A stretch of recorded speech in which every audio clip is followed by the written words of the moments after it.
Rémi Marron nous a rejoint sur le plateau de La Quotidienne, co-auteur du grand livre du marketing digital. Bonsoir. Bonsoir Adrien. Ça va bien Rémi? Très bien. Aujourd'hui, on est dans l'air du temps, dans l'actualité. On va parler environnement et impact sur l'environnement du numérique. Ouais, il y a beaucoup de choses qui se passent. On va commencer tout de suite avec une vidéo sur YouTube que vous avez peut-être vu, qui connaît un vif succès. Ouais. On y voit sous un format dessin animé un orang-outan mécontent qui culpabilise un enfant pour le shampoing et à mot à peine couvert la pâte à tartiner qu'il a utilisé dans ses produits. Alors, on a deviné. Voilà, c'est bien de dénoncer du coup l'huile de palme qui est utilisée dans ces produits, effectivement, mais rappelons que l'huile de palme en France, elle est consommée à 76% dans les carburants. Alors samedi, certains iront défendre ce moyen de transport polluant, mais rappelons ici également, et c'est Le Monde.fr qui le fait dans un article très intéressant, qui montre que 16% des émissions de gaz à effet de serre proviennent des voitures en France. On voit la source ici. Alors rappelons quand même que le numérique n'est pas en reste. Et c'est ça justement le propos de la chronique, c'est dire que le numérique c'est 3,7% des émissions de gaz à effet de serre dans le monde.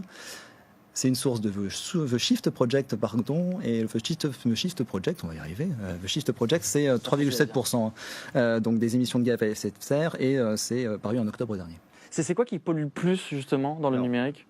Premier point, ce qui pollue le plus, c'est un point qui est hyper important, c'est tout ce qui est en fait production de smartphones et d'ordinateurs. Ouais. Donc faites durer vos smartphones plus de 2 ans, c'est possible.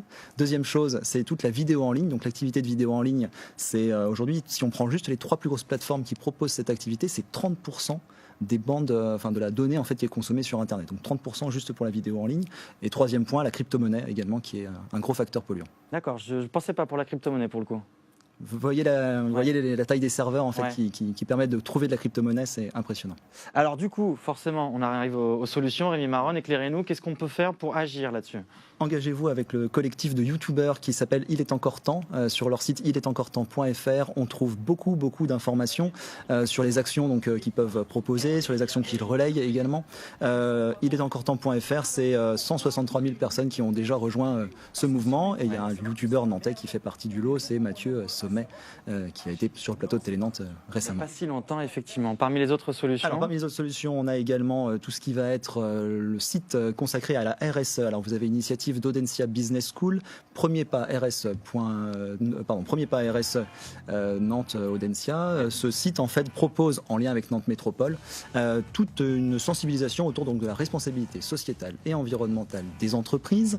Qu'est-ce qu'on y trouve en fait ? On y trouve beaucoup d'informations pour comprendre comment en fait l'entreprise peut s'engager dans cette démarche-là et y trouver une véritable opportunité. Et enfin, Nantes Métropole n'est pas en reste. Non, puisque effectivement, donc déjà cette initiative est en lien avec Nantes Métropole et également du coup vous avez un site qui s'appelle rse-nantes-métropole.fr. Sur ce site, qu'est-ce qu'on y trouve ?